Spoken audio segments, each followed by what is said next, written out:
Yes, hello everyone, Falter Ashkody Cúilín Media. Welcome back. It is round 2 preview time here on the show. The National Leagues take place once again this weekend. Round 1 is in the books. We had it last weekend across the LGFA, men's Gaelic football and hurling. And we have round 2 for all of those respective codes taking place this weekend. I'm joined by Liam White and Matthew Hurley to preview the weekend's action. Aaron Prendergast will be parachuted in at some point during the show to fill out the house as well.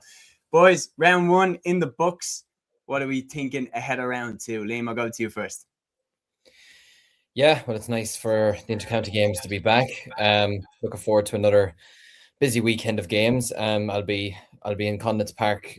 I was about to say tomorrow night. Today's Thursday. I'm going to be in Condit's Park on Saturday, watching Offaly taking on Kildare in football, and then I'll be Connacht Park Sunday watching us take on Tipperary in the hurling. So looking forward to the weekend. Looking forward to going down to a couple of games. Great that we have the games during the week as well with the Fitzgibbon and the Sigerson Cup as well. So yeah, no, we're fully in the swing of things, and looking forward to another dramatic weekend. Matthew, Peter has led the way here in the comments, as you can see. Interesting stories there. Starting off, of course, Kilkenny goalkeeper Noel Skehan talking about getting rid of the hand pass to negate the throw ball. What do you make of that? I haven't seen too much of it myself, but I have thought, if it's so commonplace, is there a way towards embracing it into the sport? If it's so commonplace, this little throw flick ball, as long as it's not an overhand throw, should it be somewhat embraced here? Obviously, you lads are from more here hurling purist counties than myself, but what would you make of it first take? To be fair, I haven't seen much of that story, to be honest with you, but obviously Limerick were probably synonymous for doing that. Then Cork were last year, and a lot of people are annoyed by it in many ways. At the same time, if you're getting rid of the hand pass, it's going to be very, very hard for players to get out of rucks and release the ball in many ways as well, because you're either going to take steps or you're either going to overcarry if you can't hand pass the ball. Like, you'd have to poke the ball in that situation, but in a close proximity, you won't be able to poke the ball. So you'd see a lot more freeze if that rule does come in. But I just think, look, it's easier said than done, obviously, but I just think the refs need to police that better, the hand pass. Like, if it's a throw ball, it's a throw ball. If it's a hand pass, it's a hand pass. It's as simple as that. It is a tough one to judge. I know you're against VAR in some way, shape. Oh, mate, I'm so against it. It would ruin the sport. Do you want two great examples, just to double up? So Kevin McMenamin's goal for Dublin in 2011, he took more than 4 steps when he went around Declan O'Sullivan. 1-2 around the shimmy, and then 4-5, bam. So is that a free out to Kerry? And then let's flip it the other way around. Killian Spillan's goal in the 2019 drawn final. He took more than 4 steps going around Brian Howard before slotting it into the net. Every single score would be dissected, and the game would be like, the game wouldn't even be gone. The game would be over. There'd be no scores in Gaelic football anymore. Maybe hurling would still have a few, because people still pick the ball up and just mill it over the bar from the half-back line, like Diarmuid Byrne style.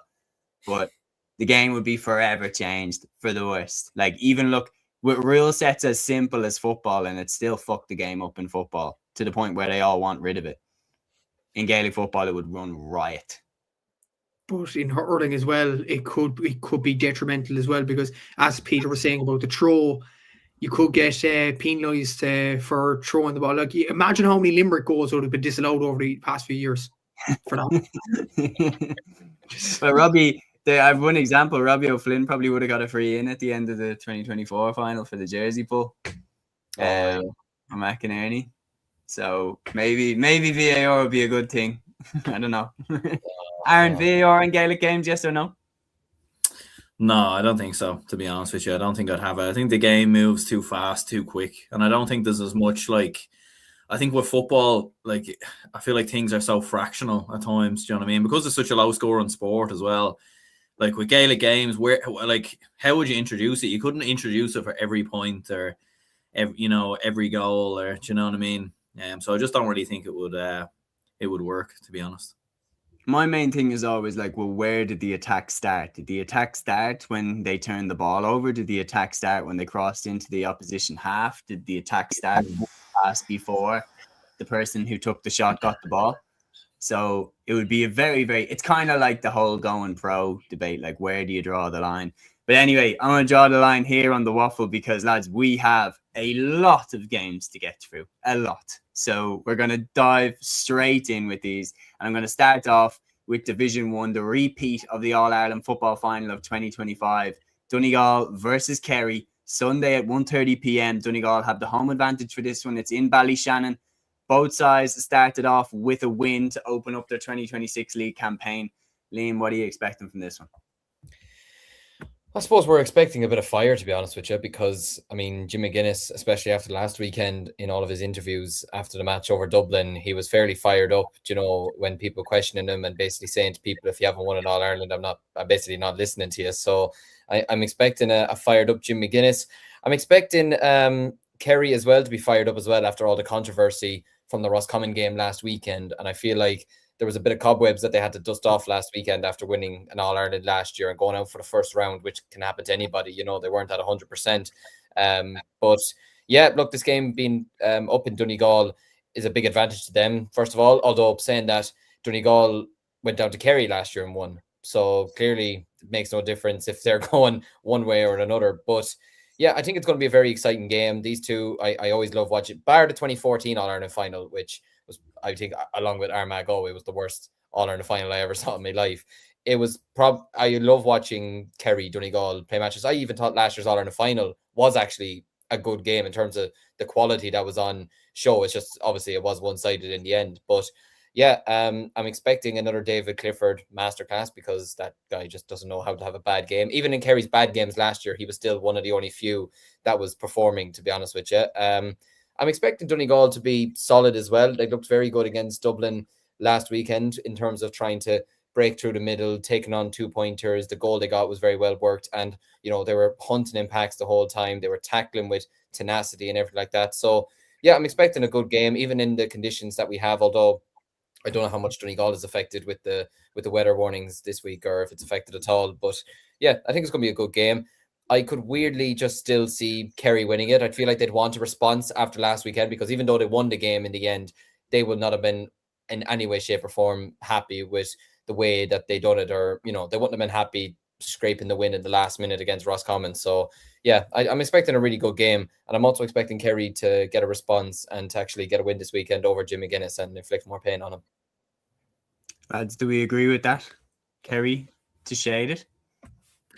I'm actually going to go for Donegal, to be honest with you. I just think at home, the home advantage.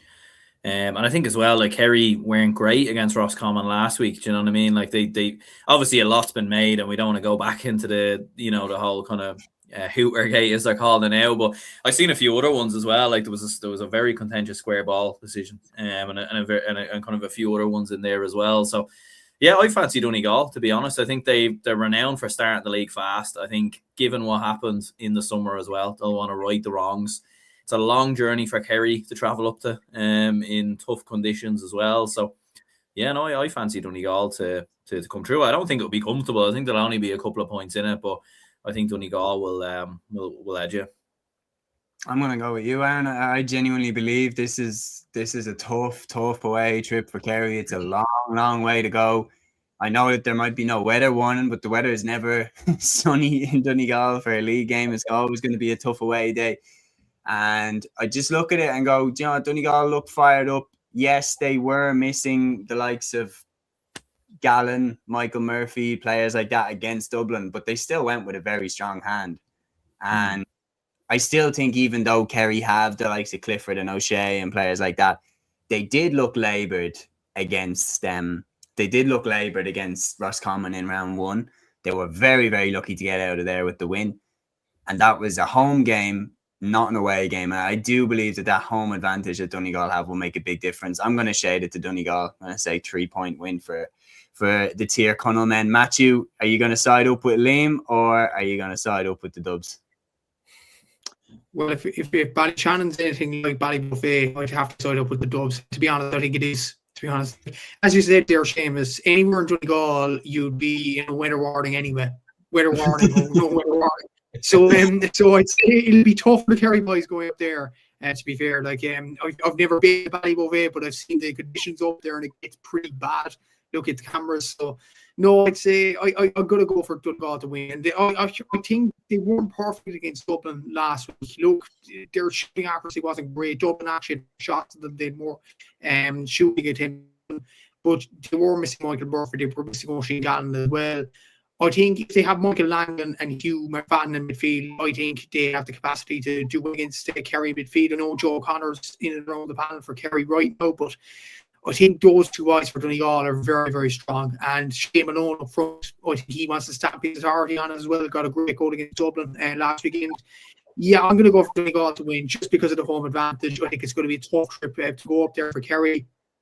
And you all are the champions, don't start the league well. So, no, I'm going to go for Donegal. Yeah, I mean, they definitely have unearthed another gem there in Shane Malone. He looked really, really sharp against Dublin. Great goal into the Hill 16 end. And then you combine it as well with how good Finbar O'Rourke looked in that game. Like, it is very, very interesting. Kid Cúilín with a great comment said, wouldn't it be very cute of Jack not to play Clifford so as not to give Jim a chance to test defence against him? That would be very, very interesting. Peter says, interesting to see if Murphy appears. Like, if both of those things happen, then there's definitely some serious shadow boxing going on between both of them. Jimmy versus Jacko round 2. Ding, ding, ding. Patrick here says Kerry 113, Donegal 115. Peter saying 2014 final Papa's Mare with that kick out to Donaghy. King Guckian here says home advantage should be key for Donegal to get over the line. A tough place to go for Kerry. Peter saying Kerry by 5. They'll be looking to go 7 from 7 in the league. Ryan Gallagher says Donegal by 4. Mikey says Donegal by 3. There is a lot of differing opinions on how this is going to go. Patrick here says McGuinness will be ready to get back at Kerry, especially with home advantage. And Liam, what you were talking about as well, McGuinness being spiky the way that he was. I mean, if there's a chance to actually lash out at a team for what's causing him to be so spiky, it served itself up on a silver platter this weekend. That is true, but I can also still remember the mood he was in going into the Galway game last year, and then that absolutely blew up in his face, you know. So I like, it's a weird one. This could be a one game where Jim just goes absolutely all out and Donegal just stamp their authority and show that like they're going to be able to compete with Kerry again this year and get a bit of revenge on them before the real action in the summer sort of gets underway, because they could potentially meet each other again. Or it's just going to absolutely backfire on him and Jack O'Connor is going to have his number again. And let's not make any mistake about it. Jack O'Connor will not want to lose to Donegal either. Do you know what I mean? He will absolutely not want to lose to a team that he sees as a potential threat to stopping him from winning, not even just 2 in a row, but just for this year, winning in All-Ireland in general. Do you know? So I do look, I don't think Kerry will do 7 out of 7. I think there's maybe, I feel like actually Kerry be more likely to lose to Armagh, weirdly. I don't know why. I'd like to look of Armagh against Monaghan last weekend. You know, they scored 126, wasn't it, all from play or something like that. Like, they just did something absolutely outrageous out of their 127 last weekend. So, I don't know. I just have a weird feeling Kerry will get the job done. I feel like they kind of have Donegal's number at the moment. I could look absolutely stupid come Sunday afternoon, Sunday evening, but I'm sticking my neck on the line. Kerry, for me, are the best team in the country, and I don't think they'll be wanting to be losing any sort of spark or anything in this moment of time. Well, there, even more comments. Meadman saying Donegal by 4. Tom Mahidi saying Kerry for the win. Gavin saying Donegal should win. Ryan Gallagher pointing out as well about the young talent that was pointing out with Finbar O'Rourke and Shane Malone. So do Kerry with Tomas Kennedy. I mean, I do feel for Tomas Kennedy because he had one of the best debuts you could ever have, and nobody's talking about it. Everyone's talking about the Hootergate and everything like that, but the reality is this guy is an absolute fantastic forward. And again, he does, I think it was Liam, you were saying it, Liam, I think you were saying it on our last pod, that he reminds you of like a young Tommy Walsh, like that kind of rangy build where he's fantastic under the high ball, good kicker. I do think like Kerry have unearthed a gem there at full forward. And it'd be interesting to see now when Gainey comes back in. Oh, this time it's Matthew dropping out of the call. What's going on? But I'm not saying that. I'm not saying that. What have you done, Aaron? What have you done? Anyway, Aaron, I'm going to show you the next game. I'm going to show you because this one directly concerns us. Mayo versus Dublin, a Sunday at 1:30 in McHale Park. What a game this is going to be. Unfortunately, just like the hurling last week, we're not going to be able to watch it. I won't be able to get myself down to Mayo on Sunday, unfortunately. So it's another keeping up to date on the radio job. Yeah. Look, and to be fair to TG Cahir, they do a lot of great work, and there's a lot of games for them to show. There's football, hurling, ladies football. Like, you don't want to be criticizing anyone for not showing this game. I get you can't show the same teams every week, but yeah, it is a little bit disappointing that a game of this magnitude isn't on anywhere. Even if GA Plus or something could pick it up, I don't know. But look, in terms of the game itself, it's going to be a very interesting game. To be fair, like Mayo looked very good the last day versus Galway, very explosive. Few kind of new players into the team as well, which looks very good. Few lads back as well, and Tommy Conroy and James Carr and a few others. Dublin showed a few positives against Donegal. Like they battled their way back into it in the second half. But I think, like, as much as I would love to see Dublin win this, I think looking at some of the newer players that are in the Dublin panel, the fact it's in Castlebar, the fact that Mayo looked very good against Galway, they were bang up for it. And I think going up against the Dubs, they're going to be bang up for this one as well. So I think realistically, I probably would back a Mayo victory here, as much as I don't want to see that. But I do think Mayo probably will come over the line here. Yeah, I think it's teed up to be a very, very difficult second game. Now, am I correct in saying that it was the second game? So no, it was the third game a couple of years ago when we got relegated, where we played Armagh, then Kerry, then Mayo. Like, Mayo seemed to always be the next up when we're in a bad run of form. And like, we had a decent performance against Donegal. There's no question about it. And I think I was talking about it, which is on the last show, was that game against Donegal was kind of just a reminder that we're still a good team. We're still a very good team, but we're not head and shoulders above everybody like we used to be 5-10 years ago. We're not that level anymore. And that's going to take some getting used to for Dublin fans. It's like when Kilkenny had to get used to not winning All-Irelands every year, after the 2015 final All-Ireland under Brian Cody. Meadman saying GA Go should have someone down there. Dublin look decent, but Mayo, I think Mayo edge it. Peter saying Mayo looked in better form. Patrick also says Mayo by 5 finally had the firepower up front with Dara Byrne and Keane McHale. Mayo going to be putting up big scores this season. Peter saying footnote, still early days. Gavin says, had this conversation a million times, but I don't know why GA Plus only come in for the championship directly. There's arguably more games in the league and more need for coverage now. Ryan saying Mayo have a new gem in Dara Byrne. They certainly do. He looked very, very good. And again, am I correct in saying a Kitog? He's a left-footed kicker.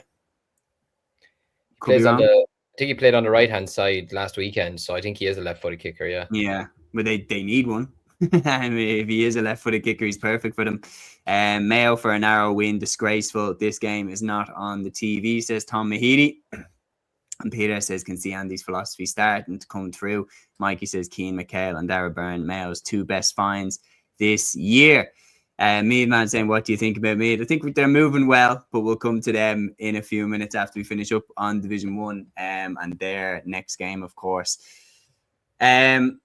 Look, this game, to be honest, I think on the coverage side of things, I just think, why not give first dibs to the people who have the broadcasting rights, and then if nobody's touching the game, I don't see the harm in letting it be streamed live on their YouTube channel or something like that. The thing is, TG Cahir do amazing stuff, and what they pull off, and this is why it's kind of a little bit frustrating, is because TG Cahir set the bar with the Super Sunday on the final day of the league. Do you remember how sick that is? And they're doing it again this year, where the games are live and everything like that. Well, isn't it? Yeah, for both Division 1 and 2. They've 3 games live streamed on YouTube at one time, and they have then the game live on TV, and they're bouncing from ground to ground. So we see that that's possible. And I know that it's hard to put together. It's very hard to put together. For Dublin Mayo, though, Dublin Mayo, if you manage to get someone down there with a camera, that would draw huge viewership. That's two of the most, I'd say pound for pound, that's two of the most supported counties in Ireland. And it's a huge opportunity. It kind of reminds me of, like, do you remember Limerick Cork in the hurling last year, when for a while it looked like no one was going to show it? I'm hoping that TG4 just come in and sweep it up and put it on the player or something. I'm hoping that happens. Yeah, I'm hoping that happens. But yeah, fingers crossed. But I'll be keeping tuned on the radio. As for my prediction for it, Aaron, I'm gonna go the same with as what you said. I still think we're kind of finding our feet under Ger Brennan. Andy Moran as well. Like, I said that Mayo would beat Galway in round one, but I just expected Mayo to hit the ground running. I really thought, like, Andy Moran coming in, he knows these lads like the back of his hand. He's going to be like, we're on it from get-go. And to beat Galway away from home the way that they did, where they didn't, again, like, they didn't make it easy for themselves, but my God, they defended really, really well. And yeah, I just feel like getting Dublin down there in round two, the crowd's going to be buzzing for it. If we win this game, it's a huge win. It's a huge win, especially early in Ger Brennan's reign. But yeah, I think the most likely outcome I can see is that Mayo take it by a couple of points in a dramatic game. But I think Mayo shade it by 2 points. Liam, I'll go to you next. I think this is either a Mayo win or a draw, because I feel like Dublin and Ger Brennan, despite the fact that there was positives from last weekend's game against Donegal, there were probably things that he wants to work on during the week that he'll want to fix. I think for one big thing example, last week the 2-pointer for Dublin just simply wasn't working. Now, that was down a lot to the Donegal defence and their blanket and, swarming any Dublin player that was in any sort of space to try and kick over a 2-pointer, and they were turning over very well. But I don't think Dublin win this weekend, but I think you can certainly get a draw, and I certainly think you can push Mayo all the way. But like you said there, look, Mayo just last weekend did so well to go down to Galway and beat them.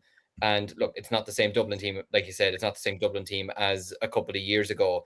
And Mayo do love playing against Dublin. They absolutely relish this fixture, in terms of the hype and the supporters. They all get behind the players, and they're going to get behind Andy Moran again this weekend. I really like Andy Moran as a manager as well as I did as a player, to be honest with you. I think he's going to be a very, very good manager over the next number of years.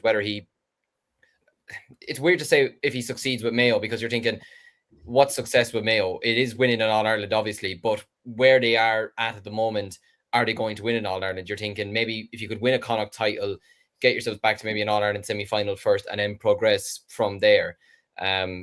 Maybe win the league as well. Try and win the league, or at least, if you're going by some of our predictions, stay up in the league. But yeah, I could see Mayo winning this game maybe by, like 4 points. But like with the way football's gone, 4 points is absolutely nothing these days. They could get 2-pointers, and win it like that, and it makes the scoreline look a bit nasty or something like that. But yeah, look, I wouldn't be surprised if Dublin did win this. We saw them going down to Galway last year, and they were underdogs in that game. I don't even know if they're underdogs this weekend, but you saw what could happen there when there wasn't a lot of expectation on them, and they went down and won and played Galway off the park, if we're being honest. And they could do the very same thing this weekend. But I just think after the boost that Mayo got last weekend, I'm going to shade it to them, but I'm reserved as well on a draw as well.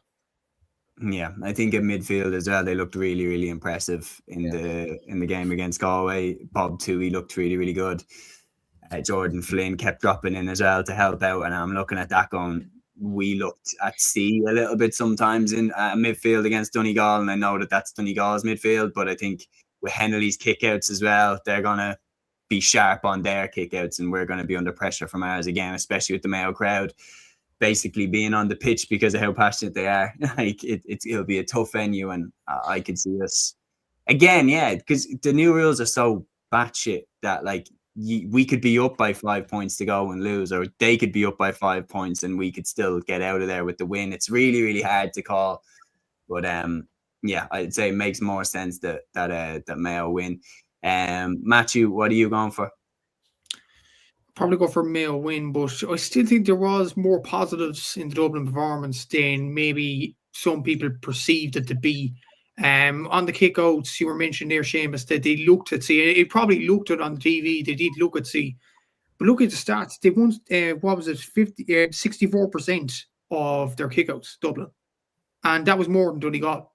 So, Wow. like, that's what I'm reading here. Yeah, 64%. Put me in my place. Oh, my hands up there. They won 16 out of 25 kickouts, Dublin. But it looks at where the ball was going, it looked like most of them were actually long. And I know you mentioned the other night that the forwards weren't contributing as much, but one fella that didn't score was Niall Scully, but he contributed to 4 assists. So he's that kind of player, you know. So I do think there was still positives. I think Luke Brannock, he has to start this game. Yeah. After his performance last week, he has to start. I think there is potential in this Dublin midfield. I don't know, is Pat O'Covey-Byrne close, Séamus, or is he? I haven't had an update on him, but I think he should. I think he'll be back at some point in the league, but I don't think he'll play on Sunday. Okay, so look, if Patter does come back eventually, I was saying Ethan Dunn as well played Sigerson, didn't he? Yesterday. Yeah, during the week, for DCU. Yeah. So it's unlikely he plays in this. It'll probably be Lahiff and Howard at midfield, I'd say. Yeah, and Howard's not a bad option midfield. He really isn't. Solid midfield. Need to put McGuinness back in there as well. Like, I think. Yeah, McGuinness isn't the wing forward. I get it. It makes sense, but for me, he's a number 9, like alongside a big midfielder. He's like a road. He's a player that you give the number 12 jersey to, but he's going to be playing 3-man midfield. Do you know? Jordan Flynn. There's a lot of players that they'd have 15 or 12 on their back, or even 5 on their back, but like, sure, they're playing midfield. Let's be honest, or they're just playing wing back. They're not playing in that position. It's like numbers these days just mean absolutely nothing. You know? Yeah.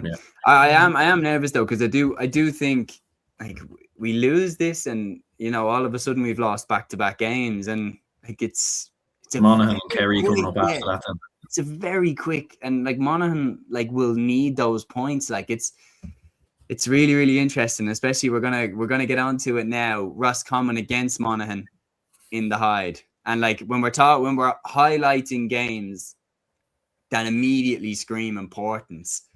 I mean, this one has to be right up there in terms of like whoever loses this, because. Like, if we're being honest, Roscommon and Monaghan have been tipped by a lot of people to be in the relegation places or not. But people have usually picked one of these two to go down. They're facing each other in round 2 in the Hyde. And let's be honest, lads, I'll throw it to you first, Matthew. Roscommon looked a hell of a lot better in round 1 than Monaghan did. That could be a bad thing, though, from a Roscommon point of view, because they exerted so much energy into that Kerry game. And Monaghan, they knew with minutes going down the clock, they knew the game was over against Armagh, so they didn't try. And obviously they didn't, because, like, why would you in that situation? Was disappointed with Monaghan last week. Even the likes of Stephen Mooney, who's one of the top scorers in the Sigurdsson Cup for Dundalk IT, he actually came off at 60 minutes while playing full forward, and he didn't score anything for Monaghan, which was a concern because he has been absolutely electric in the college competitions.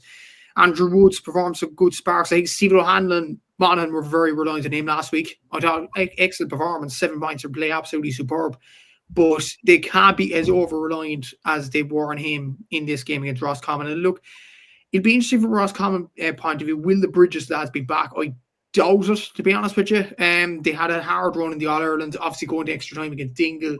They probably need time to recuperate. Obviously, Ben O'Carroll and Bobby Nugent were playing during the week for UCD in the Sigurdsson as well, which adds to that. And there was a few Roscommon players involved in the Sigurdsson Cup during the week. Owen Colleran did well for University of Galway. I think the likes of Owen Ward actually was playing for DCU on Wednesday evening against UCC and performed pretty well. But obviously those lads would be pretty tired. Look at the performances from the Roscommon players last week. Dara Craig, Dermot Murta performed very well. Enda Smith is another gear to go up on. I'd fancy Roscommon to win the game, judging by last week's performances. But it'd be the most Monaghan-esque thing to turn up this weekend and beat Roscommon. I'm just going to say that. No, that's what I mean. Is like I haven't really flinch, to be honest, in my prediction for them to stay up, because I'm like, yeah, I've seen this before. Like, literally, this Monaghan team is like, Nate Diaz in the UFC. They get the living shit out of him for the first round, and then just like still somehow win in the 5th round. Like, they are just, it's never over till it's over with this Monaghan team. And I really wouldn't be surprised still if they manage to stay up, because especially towards the end of the league, I could see a lot of teams taking the foot off the gas if they've realised that they're safe. And if Monaghan have realised that they're not safe, they'll be putting the foot down on the gas. And I could see them picking up some surprise victories towards the end of the league campaign. And they're at least going to have a go at it. Have a go at it. And I'd be surprised if they go down with a whimper, to be honest. Like, I really, really would be surprised. Kikudi here saying, was at the Monaghan game, O'Hanlon was excellent, and good to have Carl Gallagher back, of course, in the AFL. A lot of young players, especially defenders. Armagh were comfortably better. Mikey says, could Monaghan have been targeting the round 2 game? Maybe they have had a heavy training block pre the Armagh game. Who knows? I strongly doubt it, though, because they had home advantage for that one, and the rivalry between Monaghan and Armagh. I think there's no way they would have wanted to lose that. Patrick says, Dublin to go down. Can't see the Brennan era going well for them. Long time since they were winning on the minor and under 20 scene. Yeah, I mean, we haven't won under 20 All Ireland in a while. I will give that. Kilcuddy says Scottstown players not back until the Dublin game at the earliest, according to Gabriel Bannigan. So just in time. Brilliant. Delighted. Yeah, sound lads. Do you not want to stay for one more week? Well, lads, time to nail your colours to the mast. I'm gonna go with Roscommon. I've seen enough in that first game against Kerry that tells me that Roscommon, like Monaghan, they might turn up on it. But I've seen in the first game that Roscommon are already on it. And I know for a fact that, especially with home advantage, I'd be surprised if they go flat. Because on top of that, they'll have that kind of boiling injustice feel. And I'd say it won't hurt now if Dowd fans the flames of that a little bit and they're just ready to rip into this game. So I'm going to go for Roscommon to win this one by 4 or 5 points. Liam, what are you thinking? Well, I'm going the Monaghan-esque route as match. I am a big fan of this Monaghan team. I don't know what it is. I just like watching them play football. And look, the Armagh game wasn't ideal, but look, it was still round 1. Like we mentioned, Galway were poor against Mayo last weekend. They could go out and smash Armagh tomorrow. Armagh were unreal last weekend. They could go out and flatter to deceive on the game Saturday evening. Yeah, like it's. I don't know. Look, I know they don't have the Scottstown players back for this weekend, but I still think Monaghan as well after that weekend. I agree with what you said. There's no way they would have wanted to lose to Armagh, or at least if not lose to them, perform the way they did. Do you know what I mean? And I'd say they'll want to go out for retribution this weekend, and they'll be looking at a game like Roscommon and thinking, there's 2 points here. And especially as well, let's not forget, Roscommon bet Monaghan last year in Hyde Park. And I can imagine that's on the back of Gabriel Bannigan's head. Do you know what I mean? I can imagine he's thinking, lads, we gotta get a bit of revenge here after last year, do you know? And like you said there, I feel like that performance against Kerry last weekend took it all out on Roscommon. Do you know what I mean? And all the media hype over the last week and everything, it would do that to a player and it'd take it out on a lot of them. So I think it'll be close, but I'm going to edge it to Monaghan by 5 points. I think they'll make a late surge. It kind of sounds like, do you know, in the Leinster Championship when Westmeath beat Wexford and then lost Tantrum and went down anyway. It kind of sounds like that they'd put all their eggs in that basket. So that's 1-1 on this game. Matthew, what have you gone with? We've gone for Roscommon to win the game. I just am not convinced by Monaghan in terms of without the Scottstown players and without the leaders in the dressing room. I said this on the predictions video as well.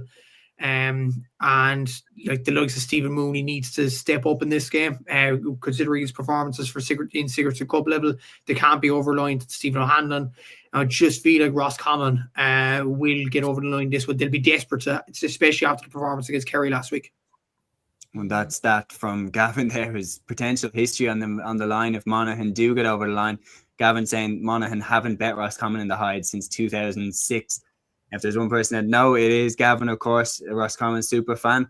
So that's 2-1 for the Rossies. Aaron, are we going to make it a 3-on-1 on Liam again? Or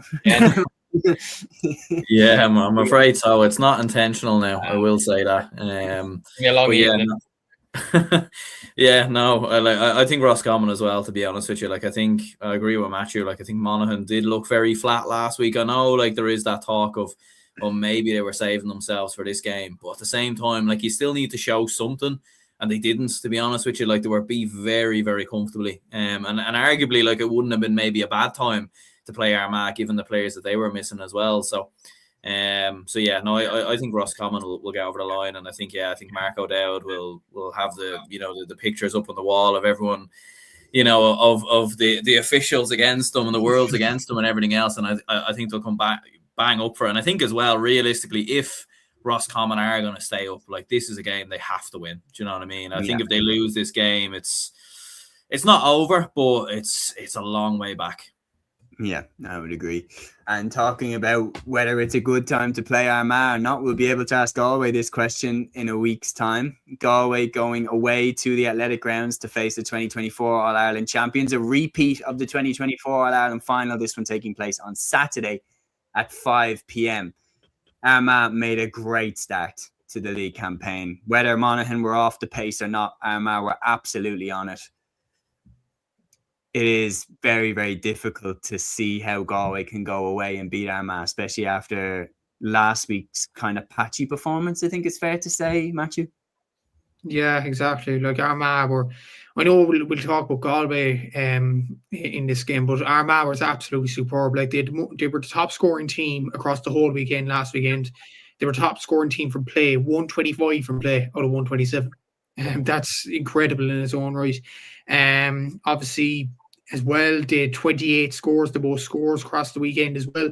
But funnily enough, they had the least 2-pointers jointly with Leitrim, and Laois with 0. They had 0 2-pointers, and they still scored 127, which is kind of a weird statistic in so many ways. But it just shows that Armagh were so dominant in that game, and they could just beat Monaghan at Rees with certain plays and things like that.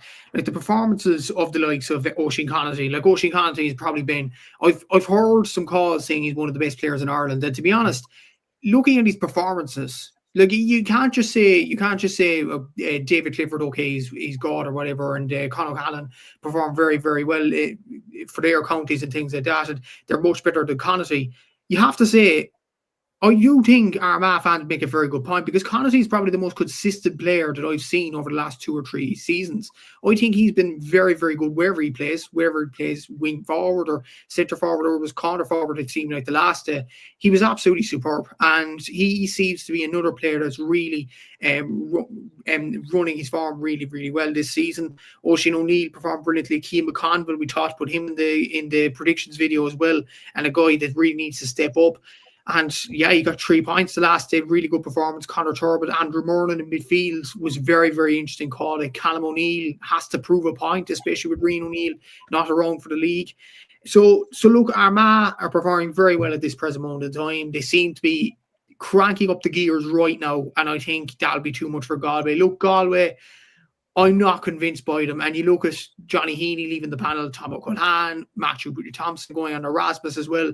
That's not good for panel morale, I don't think. And I know I didn't say this in the original prediction video, but I can 100% see Galway get relegated by the way they're playing at this present moment in time, the players they have lost, the form at this present moment in time as well, the quarterfinal performance, the way they went out to Meath last year. I just feel like it's a bit doom and gloom, if that makes sense from a Galway point of view this year. I just feel like they're in a bit of bother, and especially at the Athletic Grounds, I can't see anything else but an Armagh win this weekend. Yeah, I think, do you know what? They kind of remind me a little bit of Derry, in a sense that they kind of feel like their time might have passed them by to win an All-Ireland, maybe. And once a team kind of has that set in that maybe you've missed your shot, you've missed your moment, it can fall apart quite quickly. And yeah, I'm hoping that they can get a big win to turn it around. And look, the reality is that game against Mayo was back and forth, but Mayo were absolutely the better team. And there's no question about it. Gavin says Galway lose to Roscommon, win the 5th round between them and Salt Hill could be massive. Tom says Connaughty is a back-to-back all-star. And Peter says, yeah, I'm tipping Galway and Monaghan to drop. Mikey says Galway fell 11 points behind to Mayo at one stage. If that happens here, I don't see Armagh letting them back into the game like Mayo did. Armagh by 5. Very, very interesting. Ryan says, agree with Matthew. Tom says Armagh by 5 or 6. I still think that Armagh are the only team in the country that might stop the kingdom. And Peter says Armagh by 7. So it's Armagh across the board so far. I am agreeing. I think how very brave of me.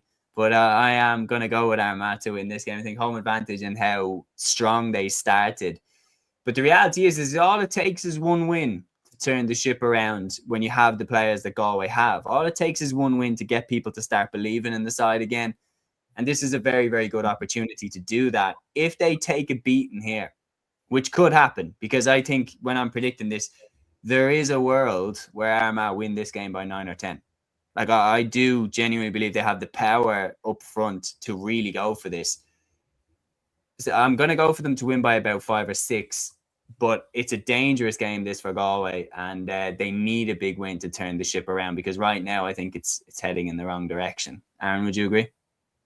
Yeah, I think so as well. I think, like, you know, given how good Armagh looked, like they were flawless in many ways in the opening game. Like they were absolutely brilliant, I felt, and outstanding in more ways than one. So, yeah, I think it will be very difficult for Galway. Like what I would say about Galway is that I still do think that they, although, yeah, fair enough, they've started the league quite poorly. Like they are missing a few players playing Sigerson.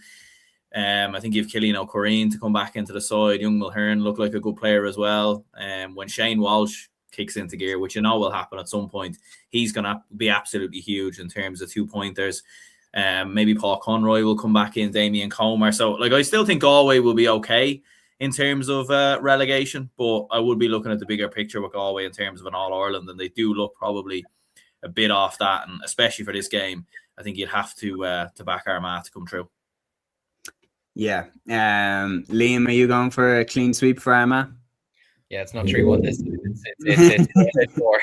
No, I actually, I don't want to keep hating on Galway because I don't have anything against Galway, but I just could see Armagh winning this game by 10 points in the athletic grounds. And even over the last 2 years, Armagh have had Galway's number a lot. I know Galway won the first league game against them last year, but let's be honest, Armagh were still hungover from winning that All-Ireland. You saw it in the championship. I don't feel like Armagh were at their best the day Galway bet them in the championship last year. I think if Armagh really wanted to, they'd have knocked Galway out that day. Wasn't it in Breffni Park that day? They would have absolutely knocked them out. So I just think they have Galway's number at the moment. I think Galway at the moment are just not as strong as they were 2 years ago, to be honest with you. And yeah, like you mentioned there, the form that Armagh are in at the moment, and especially, I mean, I'm absolutely delighted because he's in my fantasy team. Andrew Murnan is in some unbelievable form at the moment. Conor Turbitt got 6 points last weekend. These types of players, Oisin O'Neill, who I rate very highly as well, Jarnett Oak Burns, you know, I think these players are going to relish in a game like this weekend. I could see Armagh building up a big lead at halftime, maybe taking the, I suppose, easing off a small bit in the second half, but I can't see Galway coming back into the game like they did against Mayo. I think Armagh will be a bit more ruthless, and I actually think this could be a bad weekend for Galway. So of course now watch them go and win by 5 points. Yeah, absolutely. We have a few comments here to go through. Aaron Gubbins here, a good County Clare man, I'm guessing, says, well, lads, great to listen to you, even though I don't know what's your problem with Clare in both codes. To be fair, I don't blame Matthew for hating Clare. All the fuck. But he also says, very harsh in all of your table predictions for Clare when they've been so close for the last 2 or 3 years. Got robbed too in football now, Division 3. Yeah, to be fair, like Clare did, like, had that bizarre incident with Westmeath last year where nobody knew what was it a goal for Clare or a goal for Westmeath, but it was given as a free out, and it absolutely did, you know, damage Clare's opportunity to go up. Everyone thought it was a square ball, but it was actually a free out. Jason was telling me, for a push in the back on a defender, or there was something nuts like. Not Westmeath need. No. So maybe it was 2 years ago then. 2 years ago. Yeah, 2 years ago. Apologies. 2 years ago. Sorry. But yeah, no, that year I remember feeling particularly sorry for Clare that year. Yeah, look, Division 3, it's genuinely, this is speaking from my perspective. I'm sure you lads can agree with it. Like, it's just Division 3 is actually really, really hard to call. There's a lot of teams there that are very, very tough to predict where they're going to finish. Sligo seem to be heading in the right direction in terms of what they've done on the club scene, with Cúilín obviously winning Connacht last year, the under-20 All-Ireland's, the under-20 Connacht success and everything like that. It's all seemed to be pointing in the right direction. And I don't think last year was a fair reflection of where Sligo are at in terms of where they're capable of being. And you look at some of the losses that Clare have had, Keelan Sexton not playing, some of the big retirements over the last few years that Clare have suffered. And I just felt like usually there's a little bit of I can compare them to, like, when Longford were so close to getting out of Division 3 a few years in a row in the 2010s, so close to getting out. And then they just had 1 year where they just kind of finished mid-table. I feel like that could be what Clare had this year. And I could be completely wrong. Watch this be the year now that they go up. But the hurling, there may or may not be in a Dublin bias from my perspective for putting them above. But we did well, I thought, in that game. And to be fair to Aaron, he says here, as a Clare man, I was very impressed with Dublin last weekend. Hope they kick on. Now we'll knock Limerick out of the championship again this year now, hopefully. Question for you, Matthew. He says, who is winning the Harty Cup? Sorry, I'm really, really sorry, Aaron. I know. no, not much. I'm really sorry. I know Flannans have done well to get to the final, but has to be Nina CBS. Sorry. We'll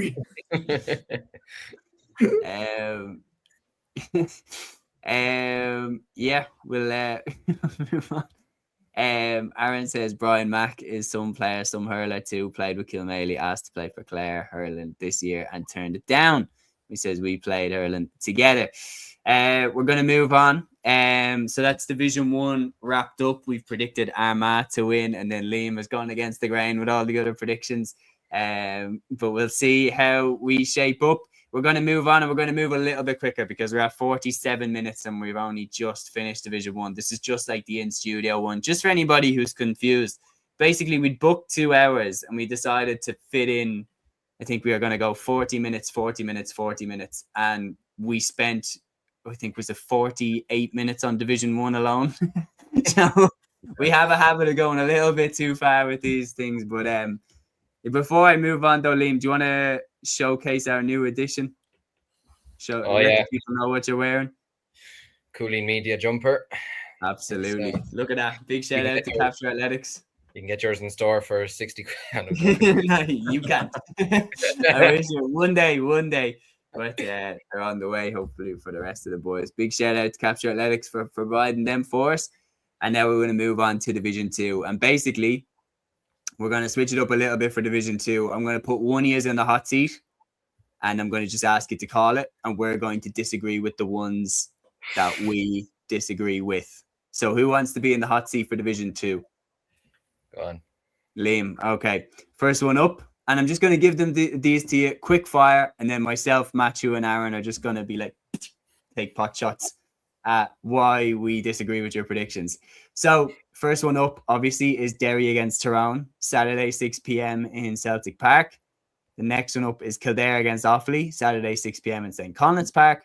Louth against Cork is on Sunday at 1:30 in Drogheda. And Cavan host Meath at 3:45 in Breffni Park. So starting off with Derry Tyrone, what are you going with?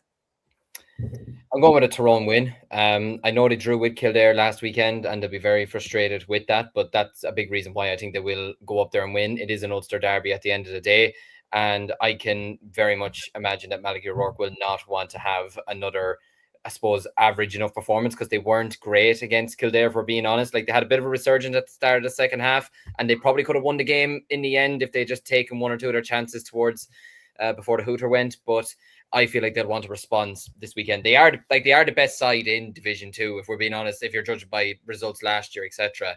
And I feel like they'll want to really stamp their authority this weekend. Well, what better way than going to your Ulster rivals and winning? And yeah, look, Derry, they didn't do bad against Meath last weekend, but I don't know. I just have a feeling that Tyrone will go up and they'll want to put out a statement. So I'm going to go Tyrone by 5 points. I just realised that Gavin is on some smoke. He said Cavan, Louth, Derry and Kildare. So he's picked Dublin to lose to Mayo. So that's me and Aaron taken care of. He's picked Offaly to lose to Kildare, and he's picked Cork to lose to Louth. And Gavin, we said the Roscommon will win. We said Roscommon will win. I did. So I know you didn't, Liam, actually. Yeah. So yeah, Kildare are going to beat Offaly. So yeah. But the next one up is Kildare against Offaly. What are you going with this one? I feel like I'm probably talking with my heart more than with my head here, but I'm going to be optimistic. My heart says Offaly's going to win. My head, see, we've so many injuries at the moment. And last weekend, look, I was at the hurling last weekend, so I can't fully judge on how the whole 70 minutes went. But judging by what I saw on the highlights on TG Caher, Louth were getting a lot of their scores a lot easier than, say, we were. 2-pointers were kind of keeping us in the game. We've a lot of injuries at the moment. That doesn't help us. Cathal Flynn's out. John Furlong at centre back is a big miss. Paddy Dunnigan, no, even though, look, Shane or Chip O'Toole in goals is a very good goalkeeper, and I have huge faith in him. Not having Paddy Dunnigan is a massive miss for us. Even if we had to chuck him out midfield, because he plays midfield for his club, Shamrocks, and we had to put Chip O'Toole in goals, we don't have him. Do you know what I mean? We have a lot of injuries at the moment. That doesn't help. But I do feel like, look, Mickey Hart and Declan Kelly, they were happy with a good few aspects last weekend. And look, Kildare are coming into this game off the back of putting in so much against Tyrone and getting a big draw. But as we've seen with Kildare before, last year, they started Division 3 like a house on fire. And then they slumped. They lost to Kildare, or they lost to Clare, and they lost to Offaly. Do you know what I mean? They are just that county who they could beat Dublin, and then they'll go out and lose to, I don't know, Longford. They're just that weird county that can just do that, So, do you know what? I'm going to sit on the fence. I'm going to go with a draw. I have faith our lads can put up a good performance. We did beat them twice last year. They did beat us in probably the most important game, to be fair. But I'm going to have faith. I think it's going to be either a draw or, unfortunately, I think Kildare might just edge it by maybe 3-4 points. But I'm going to stick with a draw. Did you see the comments? Ryan Gallagher said Offaly beat Kildare a draw. Peter said, lad, can't handle Jesus Christ, I didn't even see that. Like, I mean, literally 1 minute before you said that. I think, Matthew, that might be why you're smirking. Aaron has a great... No, I'm not smirking. Mikey's comment.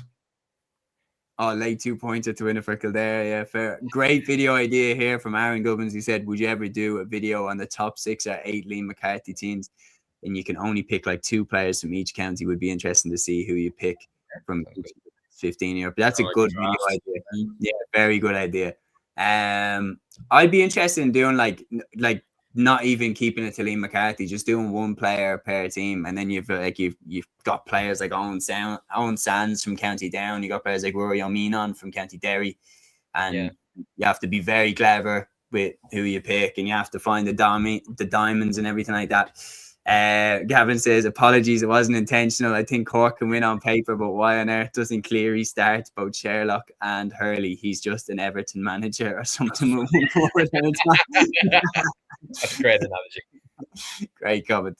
The next one up is Louth against Cork, Liam. Matthew, I'm very sorry. I'm going with a Louth win. I'm sorry. Look, I think this is a game that...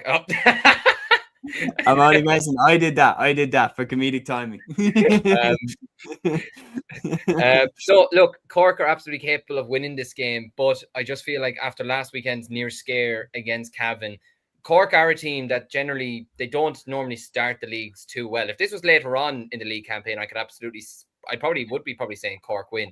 But with this game being in Louth as well, or being away from home for Cork, I just think, look, Louth last weekend weren't exactly magnificent against us, but they knew how to get the job done. They were very much in control in the second half.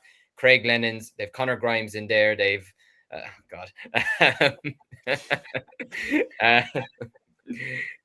Sam Mulroy, I mean, is just one of the best footballers in the country.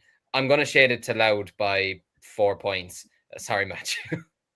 We had a hardcore Louth fan in here as well who pointed out last week on our weekend review show that Sam Mulroy only scored a goal point. 1-1, yeah. Big tally last week. So that's a very positive sign. But I will say, I was getting updates from a friend of mine who was at the football, and he just said he was the orchestra of everything. Like, even though he only scored 1-1, he was conducting everything, and he was at the center of everything. So, I wouldn't judge him off just scoring 1-1. And you say he only scored 1-1. They won the game by 5 points. He doesn't score that. It's a 1 point game. It's a lot. So, But yeah, I'm gonna stick with Loud. So Matthew, I'm sorry again. And the final one, Cavan against Meath, Breffni Park, 3:45 on Sunday. Yeah, I'm going for Meath. I was very impressed with them against Derry. They have a lot of really good footballers at the moment. They're playing really nice football. Now, in fairness to Cavan, they put up, God's sake, This guy made 4 draws. Every game's a draw. But to be fair, it is Division 2. It's a weird division. Like every game this weekend. Such a hard division to call. There's a reason why we got hate for Division 2 predictions. Like it's so hard. There's a reason why Division 2 has easily the most amount of views and engagement and comments and everything. Like far more than any other division because it's the most debated division. Yeah. Easy every year. It's like the championship in England. You actually can't predict who's going to do well and who's going to go down. Do you know what I mean? So yeah, no, I just think Jordan Morris, Connor Duke, Owen Frayne, I think Jesus. But yeah, I just think with those players at the helm, you've Sean Rafferty there as well. Jack Flynn, who was unbelievable against Derry last weekend. I'm going to give it to Meath to win by about 6 points. I thought Cavan did well against Cork last weekend, and they could nearly have won the game. But again, I feel like that probably took a lot out of them to try and get a game, win a game down there that they probably were targeting. But I just think Meath are a good bit ahead of Cavan at the moment. So yeah, I'm going to stick with them. So you're going Tyrone draw? Did you say Tyrone draw, Loud, and Meath? Yeah, I'm going Tyrone, Kildare. Fair enough. Loud. And I'm going to go with Meath as well to beat Cavan. Aaron, your quick picks? Yeah, I agree. Same 4 picks as you. Yeah, no, I think you both put it really well, so nothing else to add. Matthew? Tyrone. I'll go with draw. I'm with Liam. I'm with Liam for Hofley Kildare, even though Kildare performed very well last weekend. But I'm going to go for a draw. I believe in the faithful county, even though I don't believe my own. But look,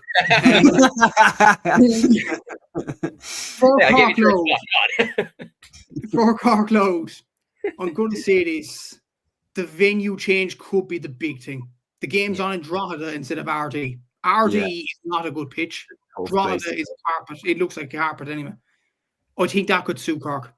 I think Cork will win the game. And I think there's more that this Cork team can offer than last week. It was a bad performance last week, but as Mikey said in the comments there, it could galvanise them. And I think John Cleary would have targeted this game and target the Offaly game next week. A good start to the league. And I think Cork will get over the line by a point.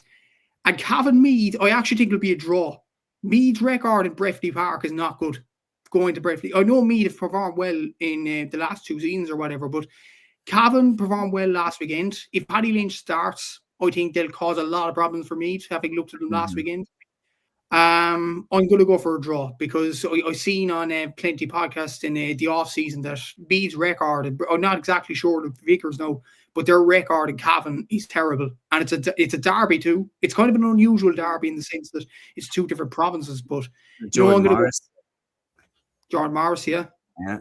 Cavan Meath haven't won in Cavan since the 1960s. They're like that can't be true, is it? I think it could be actually. Yeah. Jesus. That's mental if it's true.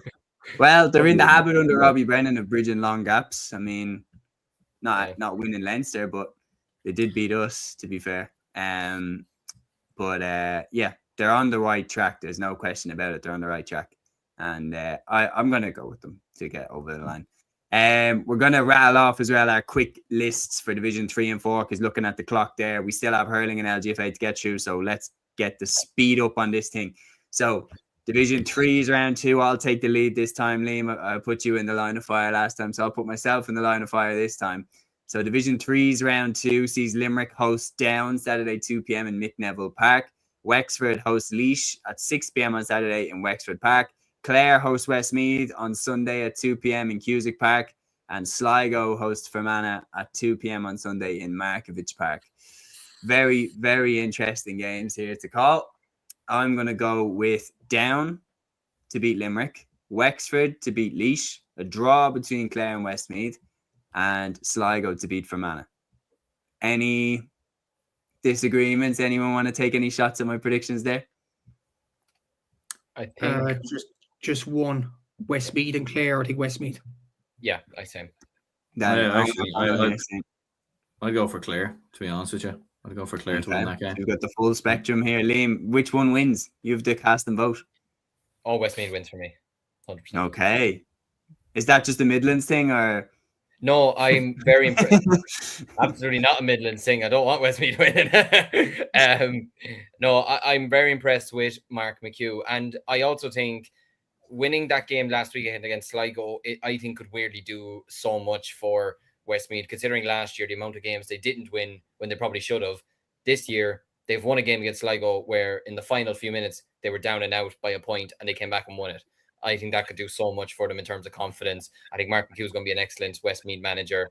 And yeah, if to go down to Clare and pick up a big away win, I think is very much on his agenda. So I'm going to go with Westmeath to win by, I'd say maybe 3 points. I'll just go back to that game 2 years ago though, where Clare had them. I think, and that was the year, correct me if I'm wrong, but that was the year after Colm Collins had retired and a lot of players had left. Do you remember that was the year where there was a mass exodus of players? Owen Cleary wasn't with the panel that year. Jamie Malone wasn't with the panel that year. And they still really, really pushed Westmeath all the way. And that was a Westmeath team that had John Heslin still, had Ronan O'Toole playing. Desi Dolan was in charge. It was probably just a little bit of a better Westmeath side. I do think that this Westmeath team is heading in the right direction, but I probably would have shaded that Westmeath team is slightly better, given as well that they did end up going on to win Division 3 that year against Down in the final. Aaron says Clare to win by 3. Ryan Gallagher says Sligo to win by 2. What? I said the Aarons know best. Yeah. Ryan says Down, Wexford, Westmeath and Sligo. And Ryan also says Clare should have went up that year. So Aaron's gone for Clare. I've gone for a draw. Matthew and Liam have tipped it in Westmeath's favour. But apart from that, I think in terms of the other games, I think it's fairly obvious. One that maybe we could get wrong. I do think I don't see Down not beating Limerick, and I don't see Sligo not beating Fermanagh. Wexford and Laois. Are we all confident in Wexford winning that one, or is that because that strikes me as a game that Laois tend to win games like that to just about stay up in Division 3? I think so, yeah. I think after turning it around, and getting a big win versus Fermanagh, I'd say the confidence is going through the roof with Wexford right now. So yeah, no, I could definitely see them beating Laois. It's an interesting game because most of us would have had Wexford and Laois to get relegated. But a win for Wexford, 4 points on the board, you'd probably say they're more than close enough to stay up, if not even be pushing on the doors for promotion. So, I think Wexford will come through that. Okay. Any last points as before we move on to Division 4? Okay. Right, Aaron, I'm going to put you on the spot for this now, Division 4. So starting off, we have Carlow against Wicklow on Saturday at 6 p.m. in Cullen Park. Then we have Leitrim against Waterford on Sunday at 1 p.m. in Park Sean McDermott. Longford host London on Sunday at 1 p.m. in Pearse Park, and Tipperary host Antrim on Sunday at 2 p.m. in Semple Stadium. So real quick, what is your picks for those 4 games? Yeah, so in terms of Carlow Wicklow, I'll go with Wicklow to narrowly come through. I do think that'll be the closest game in the weekend, though, and I think it'll be the most interesting Division 4 game. Carlow, to be fair, they definitely are building something under Joe Murphy, like they were last season, considering where he took Carlow over from, getting the wins in the Tailteann Cup as well. So definitely keep an eye on Carlow. I think they could be a lot closer to promotion than people think, but I'm going to go with Wicklow to narrowly come through it. I think London will beat Longford by 6. I think Leitrim will comfortably beat Waterford, and I think Tipperary Antrim will be a draw. Okay, I'm going to go with Carlow to actually beat Wicklow. I do think home advantage. I think I'm going to shade it to them. I think Leitrim will beat Waterford. I think Longford will beat London, and I think Antrim will beat Tip. Boys, what are you saying? I would say I'd agree. I think London will beat Longford football, as one of the comments said, SOS. Longford football, they need a big result, but I don't think they're going to get this weekend. I think Wicklow will beat Carlow. I think Leitrim will beat Waterford. And I actually think Tip will beat Antrim. Tip football is on the up again. and their one of their schools, Clonmel High School, is actually in the Curdy final against Tralee CBS in the next few weeks. And I think tip football could be on the way back up. And with the players that they have at their disposal, a lot of the UL boys as well, they reached the Sigerson semi-finals and home advantage. I do think Tip will beat Antrim. I think the toughest game to call out that clearly is Carlow Wicklow, in my opinion. That's the toughest one to call. I'm surprised at how many people are going. I know you made the point well. I still am surprised. It's an away league game for London. If they go away and beat Longford, it's like... Yeah, but just on that as well, like Longford haven't been playing football. Like they didn't play last week because the game was suspended, obviously, with the weather. They had a game in the O'Byrne Cup that was abandoned as well. Like I think they played one Shield game. So it's been plenty of time to get ready for this game then. If they're not ready for this game. Yeah, but they're not sharp. Yeah. I don't know. London drew a Tipperary last week as well, wasn't it? It was a very good game. 21 points each. So they've got their eye in. Just wonder how well do they travel. That's the one thing. Cavan coming in. What is the team of draws here this week? 4 draws. What's going on? But anyway, that is football. Lads, very, very quick. Just in one word, what would you predict would be like a shock of the weekend? Which one? Is it London to beat Longford away? Galway to beat Armagh. Okay. I don't say for football, it's really tough. I think, to be honest, it shouldn't, but I think if Cavan beat Meath, I think it will surprise people because of how high Meath are rated now after getting to the semi-final and everything like that. But anyway, we have comments coming in about that. Dublin to beat Mayo, says Peter. I love that one. Ryan says Antrim are going downhill. Tip by 5. So he's picked Tip to win relatively comfortably there away with Antrim, coming to their backyard. We're going to switch over though to the hurling next. And Matthew, I'm going to throw this first one to you. Division A's, 1A's, round 2, Galway against Cork, Saturday, 7 p.m. in Pearse Stadium. Cork started their league campaign off like a house on fire, battering Waterford, but you did have home advantage. Now you're on the road. How are you looking forward to this game? You might be surprised to hear my prediction on this. I actually back Galway to win this. Okay. Yeah, I just feel like with Cork, it was a bit too easy last week against Waterford. Way too easy. Just wording that. And look, it was at home, as you mentioned there. And as well as that, I watched that Galway Tip game. I was very impressed with Galway's youngsters, especially the likes of Killian Trayers at defence, Darren Erie at wing forward. I think Jason Rabbit was absolutely superb at full forward. He contributed to 1-4 in scoring. I thought he was superb, in fairness. And you look at Aaron Nyland, I think he has another few gears to go up on as well.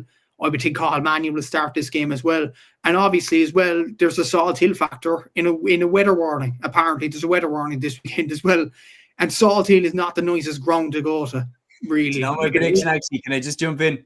My prediction? No way this game's going ahead. Just gonna say it now. That's my prediction. No way this game's going ahead. So Matthew, if you're on the road at 2:00 on Saturday, just turn around. Oh god! Thank God I'm not going up to Salt Hill. I'm going to Drogheda instead. But look, that's another story. That's but much better now. Anyway, that's besides the other reasons. But yeah, look, I was impressed with Galway last week, and just feel like with Cork, I know William Buckley performed well last weekend, but it's a challenge for him to back up the performance from last week. I do think Bain will stick with the tried and tested, and I think he will stick with Declan Dalton at full forward. He performed well last week, so if it ain't broke, don't fix it. I think Darragh Fitzgibbon will probably start as well. Even in the defensive line, it's going to be very interesting to see. Owen Downey played midweek in the Fitzgibbon Cup for UCC, Ben Cunningham as well. What I was concerned about from a Cork point of view was free taking. I know Alan Connolly hit a few frees, but Cork only hit, I think it was 2 frees over the bar and 1 penalty. That wasn't really great. And obviously, I think Mick Linehan from Clubber, who's a Cork commentator down here, actually mentioned a very good point. And it's probably easier said than done that you need a good free taker. Like hockey, was an excellent free taker, and now there's the challenge in trying to replace him. Ben Cunningham's coming through the youth ranks. Obviously, he's a very good player, but he's been playing Fitzgibbon over the last few weeks. And Connolly was on the freeze, didn't do well enough on him. I was actually surprised Dar Fitzgibbon didn't take a few last week. I'd imagine he'll take a few this Saturday. But look, for Cork, it's just about trying to find their first starting 15 and trying to get minutes into the legs for the lads. I think Galway would want to win more than Cork in many ways because of that loss against Tipperary last week, while performing very well last weekend. And I think the want will be there for Galway to win this game.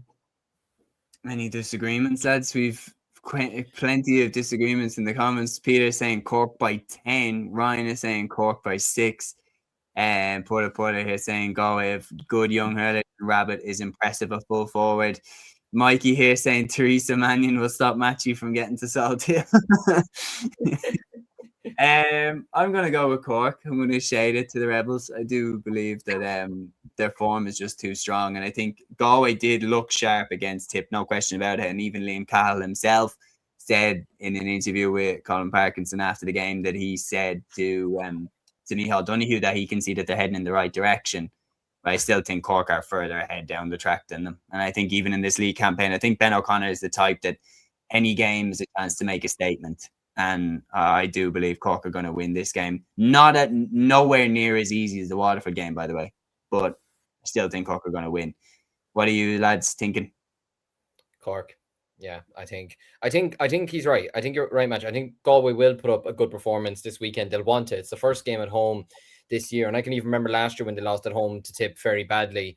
And then they went out against Clare and they basically destroyed them that night in Pearse Stadium to put out a statement. I can see them doing a sort of similar thing here, but I think this Cork team is ahead of that Clare team last year. And look, I know what you're saying, that it was a weakened Waterford side or Cork had it easy, but Cork were still dominant and Cork still looked a far sharper team and a lot better team. And I do like Ben O'Connor. I think he's going to do well with Cork over this season and over the next couple of years that he's given. And yeah, I could see Galway maybe leading at half time in this game, but it also depends on, really, like you said, there's Salt Hill.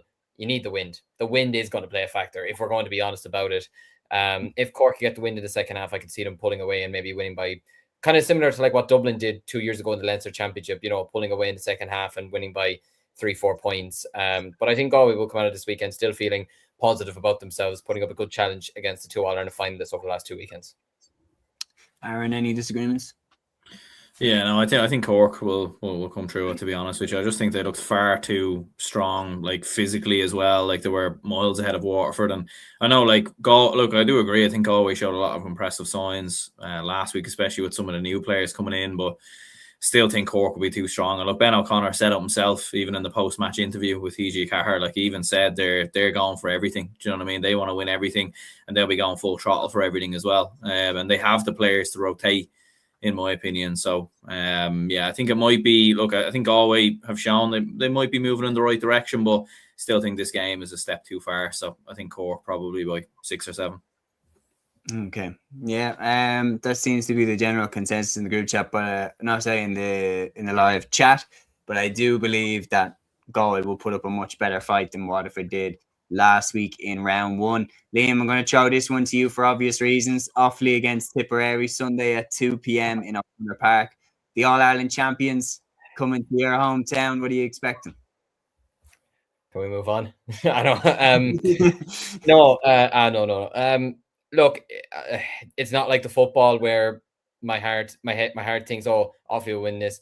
But we won't win this game. I'm being frank and honest about it, and the Offaly lads probably don't like me anymore, but we're not. I don't think we will win this game. It's even with a full squad, we'd be asking a lot of ourselves to win this game, but we don't have a full squad. We have a lot of injuries at the moment. We've Charlie Mitchell is out, James Mahon is out, Killian Sampson is out. Donald Shirley went off last weekend against Kilkenny. He didn't even play Fitzgibbon last night. And like a lot of players, we also have a lot of players that are playing Fitzgibbon, and for us at the moment, week on week, like Dan Burke and Adam Screeney are playing Sunday, Wednesday, and it's taken a lot out of them, in my opinion. Now, saying that, Dan Burke supposedly did well last night for Galway. I was down at UL last night in the game against UCC, and Adam Screeney did very well, to be fair to him, got 2 good points, but I just feel this will be a step too far for us, to be honest with you. Like even Darren McCarthy last night looked really, really, to be fair, it's actually a shame that Screeney and McCarthy won't play on the same team ever again after college, because their link up is absolutely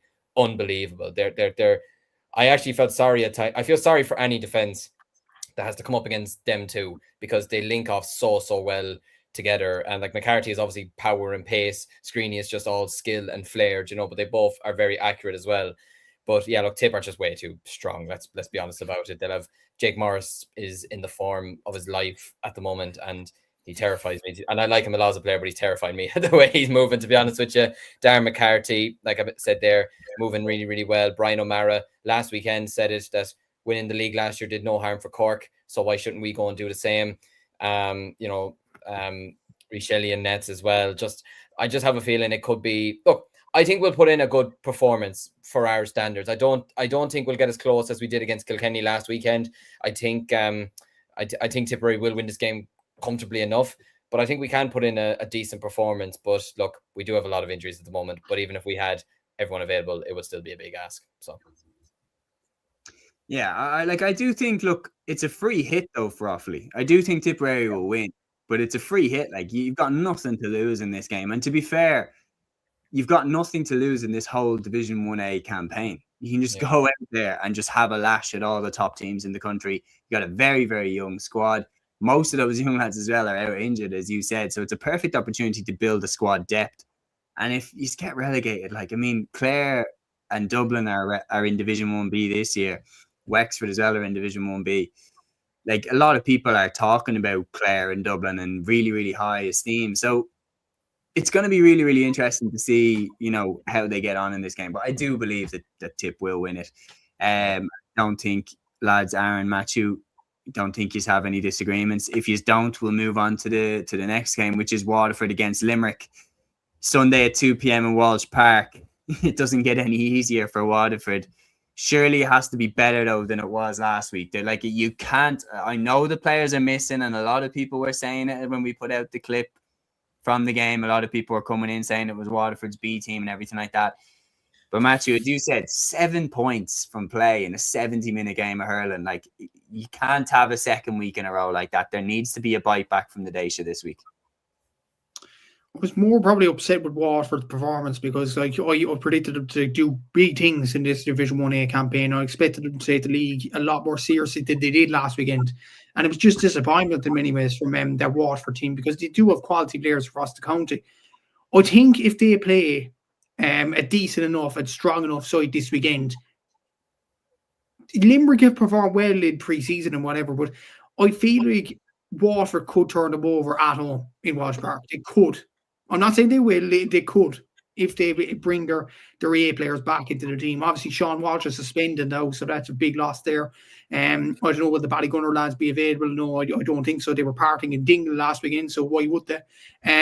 Look, it's going to be difficult to see how Waterford win this game. Limerick, you talked about Cork taking the league seriously. I wasn't sure whether they'd take the league seriously, because they proved that they could win the league last year, and I don't think they necessarily need to take it seriously. One team that need to take it seriously and are at the higher ends of the hurling championship is Limerick. They're taking it seriously. They're taking pre-season seriously. There's a lot of players that have come in right from the off in pre-season. Caroline Curd's back at the backroom team, as well as the psychologist. Everything seems to be going pretty well for Limerick at this present moment in time. I do think they'll win this game, but I think Waterford will give it a lot to them if they get their main players, other than the Ballygunner lads, of course, back into the team. But I'm not counting on that to happen, to be honest with you. So I'm going to go for Limerick to win this by about, I don't think it'll be a hammering. I think it'll be about 7 or 8 points. I agree. Any disagreements, Ed? No, I think it'd be fairly comfortable enough for Limerick. I think Waterford, they were far too flat, I think, last week, and far too much of an over-reliance really on Ruben Halloran. And like, especially in those type of games, like you feel like you need to see something from a team. You need to see a bit of fight. You need to see something. And for Waterford, I just didn't see anything at all. And I think, especially given the fact it's Limerick's first game and how last year ended, they're going to start like an absolute steam train. So yeah, I think it could be 7 or 8. But honestly, when you're looking at the full-time score, if this was 13, 14, 15 points, I wouldn't be that surprised either. 15 points though, like Jesus, like that's an absolute beatdown. I don't think it will be that bad, but I do think Limerick will win. And so that's Division 1A previewed and predicted. So I think we've gone nearly unanimous in that we think Tip are going to beat Offaly, that we think Limerick are going to beat Waterford, and that we think Cork are going to beat Galway, except the Cork man. But anyway, move on to Division 1B. I'll put my neck on the line for these predictions then. So Dublin against Kildare, Saturday at 7:30 p.m. in Parnell Park. I do think that the Dubs will win that game. Home advantage and home advantage will be important in this game because Kildare are really up and coming. But you look at last year, I don't think we can take last year's game too much into account because Kildare were fresh off the back of that, like fresh off the back of winning the John McDonagh Cup. Like it was this 6 days, they were on the beer, and then they literally, while they were recovering from a hangover, they have to get back training for the Dublin game. So they were nowhere near full strength. They will be fired up for this game without question. It's going to be a difficult game for Dublin, but I think home advantage Parnell Park, I do think will shade it. Antrim against Clare is flying under the radar as one of the most spicy encounters that will take place this weekend. Like, up in Cushendall, Davy Fitz against Brian Lohan, the rivalry that brings with it. Antrim are going to be gunning for this. Like, do you remember a few years ago with 2021 when Antrim got to Division 1 and they beat Clare in round 1? Like, they really targeted that game. So I wonder if Davy Fitz has them targeted in this game because he wants to bloody up Brian Lohan's nose just with the rivalry between the two of them. But I can't see it happening. I think Clare will get out of here fairly unscathed, and I think Clare will win the game. And then we have Down against Wexford on Sunday at 2 p.m. in McKenna Park. Now, at the beginning of the league campaign, if you'd shown me this game and said, like, Down hosting Wexford, I would have been fairly confident that Wexford would have got the win. But just having seen how shaky Wexford looked at home last week and the amount of players that they're missing, that trip away to McKenna Park could be very, very dangerous for them. I do think they will win, but I'm nowhere near as confident in that prediction as I was at the beginning of the league campaign. So I'm going Dublin, Clare, and Wexford. I am going with the favourites, but especially for the Down Wexford game, I'm not that confident. Any objections with my predictions, or anyone want to call out anything or agree with anything in particular? No, I don't. I think we'll all agree on the 3 predictions, but one thing is Davy and Brian Lohan will clash in the sidelines. That'll be the prediction of the week. What is it about the two of them? Like, they absolutely can't stand each other. Séamus, you're a UFC fan. I think you should go up and referee it. Oh, yes. Nah, let's be honest, lads. Lohan would bury him. Like, Lohan would absolutely maul him. Like, if he stood beside the two of them. Matthew, we were sitting right behind Brian Lohan in the All-Ireland final. He's a much bigger dude than you think he is. And he's big, just, he has that, like Davy has a lot more, Davy would, I feel like Davy would shout a lot at Brian Lohan. I feel like Brian Lohan would go real quiet and just be like, just ice cold stare, like, and then he just be like a lion in the wild. Like a lion, just there watching him, and Davy's like like trying to get in his face and everything. I would have loved to have seen Brian Lohan and Brian Cody go at it. Actually, Brian Lohan, Brian Cody, that would have been something else. Yeah. Cody's Cody's underrated. How tall he is. Cody's a big man, like without question.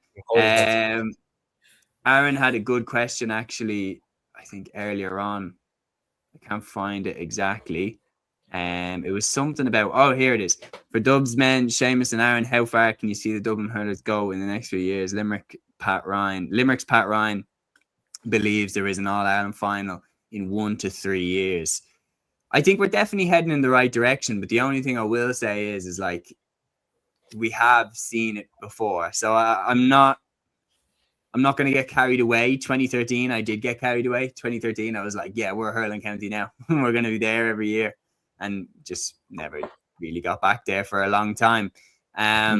We're definitely heading in the right direction. Owen O'Donnell joining the Hurlers back is a good move. I think for both parties, to be honest.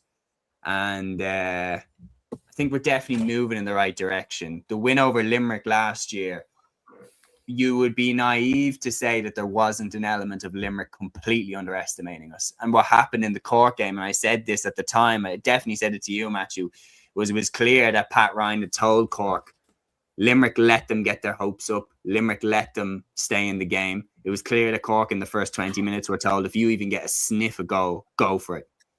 Like absolutely hammer home the initiative here in the first 20 minutes. And it was clear in that game anyway against Cork that yes, we can compete, but we got a long way to go before we can get over the line to get to an All-Ireland final. Aaron, what's your take? We are moving in the right direction, but we still have a long way to go, I think, before we can talk about winning All-Irelands. Yeah. I think Pat Ryan, like, he makes a lot of good points in that podcast. I listened to it already, like, and but I do think at the same time it is baby steps. You know what I mean? Like, don't run before you can walk. A little bit with Dublin. I think the target first of all has to be winning Leinster. You know, like Kilkenny have been winning Leinsters for years, and over the last 3-4 years, I know they got to, you know, a couple of All-Ireland finals against Limerick, but realistically, they haven't really been that close in terms of winning All-Irelands. Like, they haven't. You wouldn't look at them as one of the top contenders. So I think that has to be the first thing for Dublin is to win Leinster, to regularly get to All-Ireland semi-finals as well. You saw even with Clare, took them a couple of semi-finals and everything else before they could kind of get over the line. So I think we need to focus probably more so on winning Leinster first of all. But I think I'd probably expand the time frame a little bit. I think 1 to 3 years is probably a little bit too soon, but I think, you know, if you're looking at 5, 6, 7 years, especially with the the investment that is in hurling and how big the county is, like, I think there's a lot more emphasis on underage in hurling now than there is in football, and I think we've even been seeing that in recent years. Yeah, I think what will be interesting is will it switch back? Will people start to choose hurling over football over the next years, if the hurlers do turn out to be more successful? I'll put my neck on the line then for divisions 2, 3 and 4, and then you can pick away at any predictions. So starting off with Division 2's round 2, Laois against Derry in O'Moore Park. I'm going with Laois to win that the way that they absolutely hammered their opponents in round 1.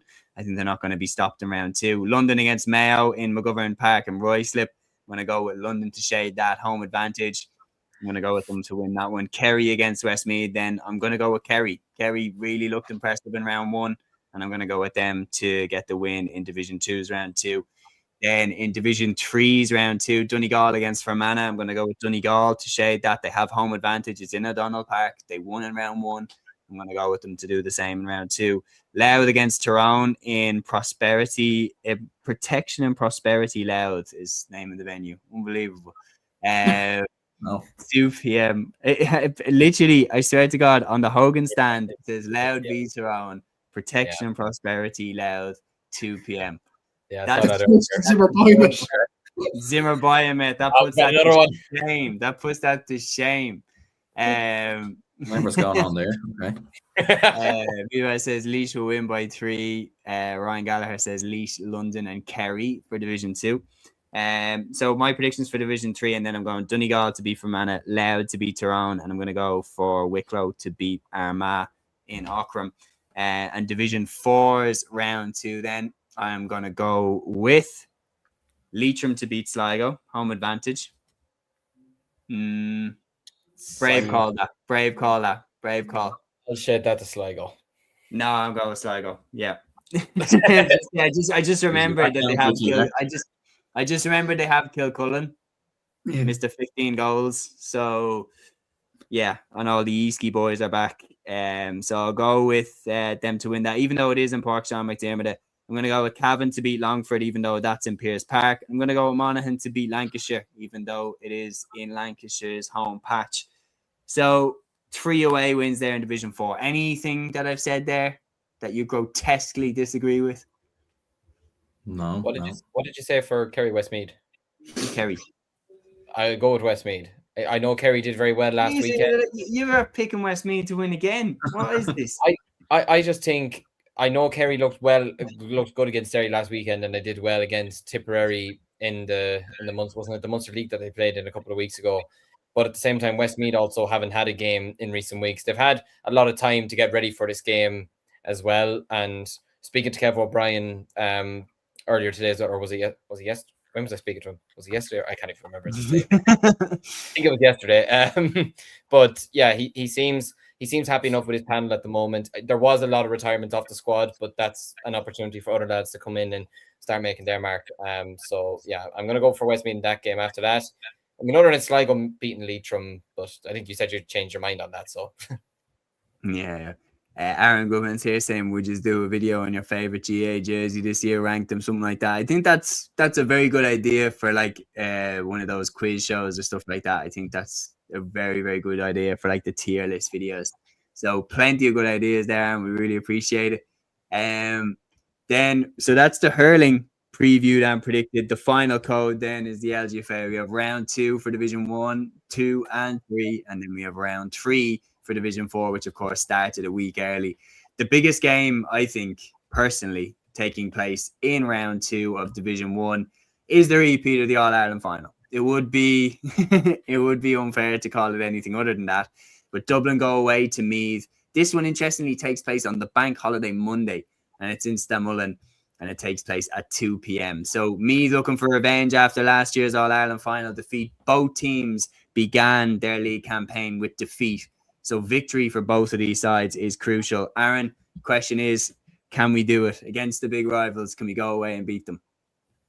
I think it'll be tough, but I think we have been better than them in recent seasons. I think in all fairness. So like with me, like it was interesting. I think both teams looked a little bit flat on the opening day. Dublin really never really got going versus Kerry. Meath struggled, I thought, at times as well versus Galway. Both are missing big players as well. But I think Dublin should still have enough, in my opinion. Obviously, going away from home, it will be difficult and everything else that goes with it. But like you're looking at it from a Meath perspective, Emma Duggan was very impressive versus Galway, scoring the 3 points. But yeah, no, I think we will be too strong. Yeah, I do think we'll be too strong in this one. Look, the reality is we were missing a lot of players in that game against Kerry, particularly in the forward line. No Carla Rowe, no Kate Sullivan. Hannah Tyrrell obviously is retired. She's not coming back. But like, there's noticeable absentees up front for Dublin, basically, is the point. And that game as well, like, it was absolutely appalling conditions for a game of Gaelic football. So I do think in slightly better conditions, hopefully the banker is slightly better conditions. I'm going to go with Dublin to win this one. Matthew, I'm going to throw this one to you because it directly concerns you. Cork hosting Galway Sunday at 2 p.m. in Porky Rin. Galway, of course, are on a fantastic run. They begin their league campaign with a win last week. Double scores. They beat Meath away from home. What are you thinking for this one? Again, I'm going to back the Tribes County in this one. I'm going to go for Galway to beat Cork and Porky Rin. Look, I think both these counties are on different stratospheres. I think Galway are edging for an All-Ireland title, and they have the players to do so, especially if the Kilcurran and Clonburn girls come back into it. They've been absolutely outstanding in so many ways. With Cork, look, it's a developmental phase. Like, look, there are young players there in that Cork team. There's a lot of players that have left the panel. Libby Coppinger's focusing on Camogie. Hannah Looney's not playing LGFA this year. She's focusing on AFLW. Sarah Lee's left the panel. Like, there's a lot of players that are not there. Like, for example, there's only one more Nappy player. That's Mauro Callahan. Excellent player, but you wouldn't have seen that over the last few years with this Cork team. Abigail Reen played very well the last day. Emma Cleary's leading the team as captain. But I think Cork are on a different kind of level to where Galway are. Galway are looking for All-Irelands. Cork are just looking to stay up at Division 1, and that's all there is to it. Look, Cork will benefit from this game. It's better opposition. You looked at Division 2 last year. Other than Galway, coincidentally, last year, Cork didn't get much of a test in any game, and that wasn't helping the team. It didn't help the team in the championship whatsoever. But these sorts of games, I think, might help Joe Carroll's team this year, but I do think Galway will be far too strong here. Yeah, I'm going with Galway to win it as well. Any disagreements, lads? Okay, we'll move on to the next game, which of course is Kildare against Armagh. I'm going to run with this one. I think Kildare are going to win this. I really believe. Like, I think last week was like a sign that I feel like the wheels are kind of coming off the Armagh truck here. Like the way that they lost that game to Kildare last year in the championship, and it was in the athletic grounds, and Kildare went into their own backyard with all of that pressure on the line, and they beat them. And then to lose round one the way that they did to Waterford, I just think Armagh aren't at the races yet. I don't think they're with it. I think Kildare will realise that they are one of the teams that are looking over their shoulder at relegation. They got a good draw in the opening day against Cork, and now they have a team that they beat in last year's championship. They have them at home. I think they're going to put all their poker chips on winning this game. I think they're going to leave nothing unturned to try and win this, and I could see them catching Armagh here. Any disagreements? Anyone backing Armagh? Oh, your speaker isn't letting you back Armagh. I don't know why I'm but yeah, I think I was actually swinging towards Armagh, but now when you kind of put it that way, and it has kind of just occurred to me as well that Kildare did beat Armagh last year in the championship as well, so they've had that edge on them. I suppose my only reason for thinking Armagh would win was last weekend it felt like it was a big opportunity for both Cork and Kildare, and they both ended up drawing that game, but at the same time Armagh were extremely poor. They did the opposite to the men. the men and women just did the complete opposite of each other in the both respective games. But yeah, I think I agree with you. I'll actually shade it to Kildare this weekend. Any disagreements at all? Okay. No, so yeah, I'm going for Aaron? No, yeah, no, I was just saying I completely agree.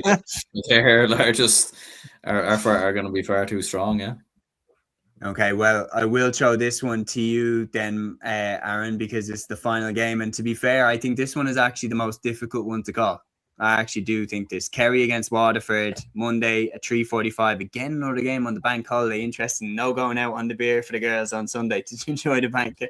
But what do you make of this one, Aaron? Obviously, two sides that started off their league campaign with very impressive away wins. And when you look at how close Waterford have been to Kerry over the last 2 years, if they want to start beating in the championship, if they want to start beating them in the championship, then beating them in the league does no harm at all.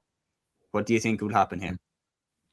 Well, absolutely. Like, they're probably never going to get a better chance, realistically, like, especially after beating Armagh by 12 points. And we've kind of said it in previous seasons, like Waterford they've been building really towards this in the last couple of years, and it's just been about taking that next step. Like, it was interesting with Kerry against Dublin. Like, I thought Kerry took their chances really well, but I still think Dublin had the chances as well to win that game, to be honest. So yeah, do you know what? I think I'll back Waterford to do it. I think they've been motoring well, and they've been knocking on the door, as you said, and when they've played Kerry in previous seasons. So yeah, now we'll go with Waterford to do it by 2. I'll be boring and go with Kerry. Liam, what are you thinking? Yeah, I predicted Waterford to get second place this year, so I actually have a weird feeling they could win this weekend as well. They were very impressive against Armagh in the opening weekend, and I think this is a team that really wants to make big strides last year, and they're one of the teams across the country that will be targeting Kerry this year to win an All-Ireland title. And look, going down to Kerry, not easy in the slightest, but yeah, I have a good feeling about. I don't know why I have such a good feeling about Monaghan in both codes, but I do like this Monaghan team, or what Monaghan? Jesus, Waterford team, Jesus. Delusion is that time again. Yeah, lads, we're an hour and 37 minutes. We get delusional at an hour and 15. We're in dangerous territory here. Like, Don McGregor is a great footballer for Monaghan, I heard. Yeah. No, we're far, like the boys are like, the don't swim past this area. We can't even see that sign anymore. We're gone. Off the map. Watford to win. Yeah. Matthew, Liam and Aaron have gone with Waterford. I've gone with Kerry. What are you thinking? I'm leveling it up. I think Kerry. Look, it's a boring prediction, but I just feel like Waterford.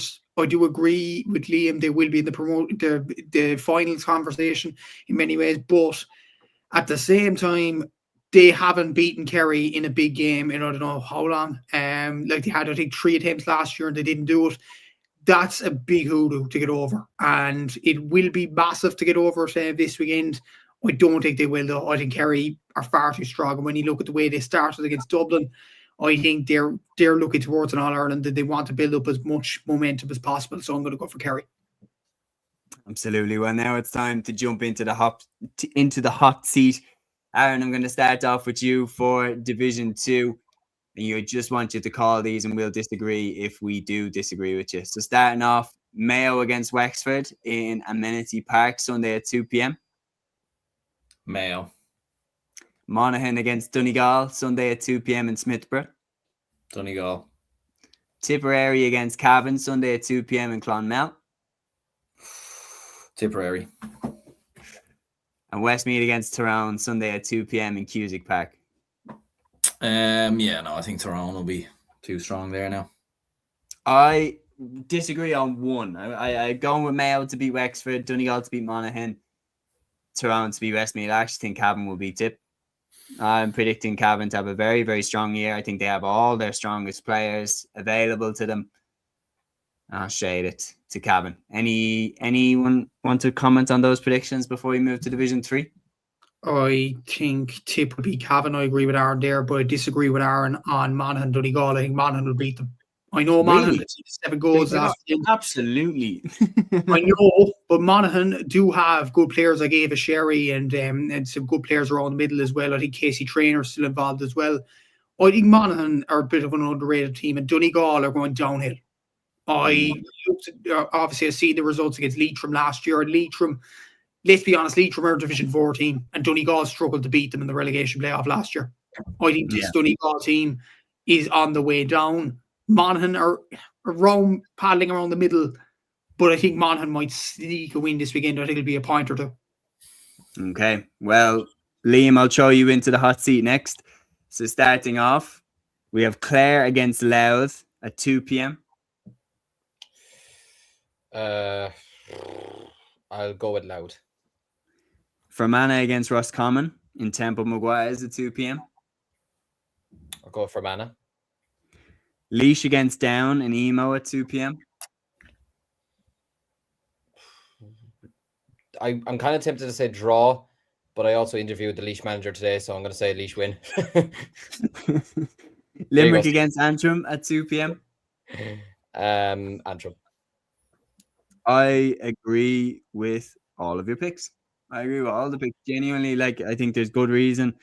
Fermanagh started the league very well as well. They had a mental draw against, was it Laois? Yeah, it was 3-13 each. Yeah. So I think they're showing that their inconsistencies that they may have had in previous seasons aren't really bothering them too much. I think Antrim had the slowest start out of the teams I was expecting to start strongly. And Matthew, then for you, I'm going to go Division 4 as round 3. You're in the hot seat for this one. So starting off, once again, interestingly, Carlow against Wicklow. Carlow. Derry against Longford. Longford. Leitrim against Sligo. Leitrim. And Offaly against Kilkenny. Offaly. I agree with all of your picks. Did you say Carlow to beat Wicklow? Oh, I did, yes. Okay, then I agree with all your picks. I don't think I have a particular issue. Leitrim and Sligo as well, of course, a spicy Connacht derby and everything that goes with it. But anyway, unless lads you have any disagreements with Matthew's predictions, I'll wrap up right now because we are, as I said, we're in dangerous delusion time here. 1 hour and 43 minutes on the clock. It's been another mammoth show here on Cúilín Media. So do like, subscribe, comment, all that good stuff. It really, really helps us out here on the channel. It's been an absolute pleasure. Thanks so much, Peter, here saying great preview, lads. Don't forget Cyril Farrell's Laker Gale is on this evening. Can catch it on the +1. Enjoy the games and see you Sunday at 8 p.m. Well said, Peter. We will see you on Sunday at 8 p.m. for the weekend review show where we look back at all of the games that took place from across the weekend. Be there with us and get involved in the live chat. But until then, enjoy the Laker Gale tonight on TG Car. Enjoy the games this weekend. Agus Toar. Instinct, baby.